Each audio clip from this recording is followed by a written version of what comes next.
Mass మహారాజా latest movie mister Bachchan. ఈ movie ఇప్పుడు రిలీజ్కి రెడీగా ఉంది.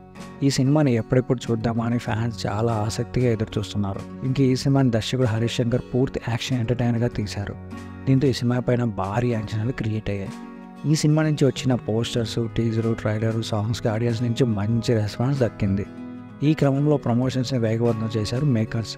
ఇందులో భాగంగానే ఈ సినిమాను మాస్ ఆడియన్స్కి రీచ్ చేయాలా డిఫరెంట్ ప్రమోషన్స్ చేపట్టారు మూవీ టీం. మన హైదరాబాద్లో ఉన్న చాలా ఆటోల వెనకాల మిస్టర్ బచ్చన్ పోస్టర్స్ సందడి చేస్తున్నాయి. ఈ ప్రమోషన్స్ని మరింత వేగవంతం చేసేందుకు మేకర్స్ ప్లాన్ చేస్తున్నారని తెలుస్తుంది. ఈ మూవీలో అందాల భామ భాగ్యశ్రీ హీరోయిన్గా నటిస్తుండగా జగపతి బాబు విలన్ పాత్రలో కనిపిస్తున్నారు. ఈ సినిమాకి ముఖ్య జేమర్ మ్యూజిక్ డైరెక్టర్గా వర్క్ చేస్తున్నారు. ఈ మూవీ కోసం ఎంతమంది వెయిట్ చేస్తున్నారు కింద కామెంట్ చేయండి. అలాగే మా ఛానల్ సబ్స్క్రైబ్ చేసుకుని అంటే మోర్ ఇంట్రెస్టింగ్ వీడియోస్తో మేము ముందుకు వచ్చేస్తాం.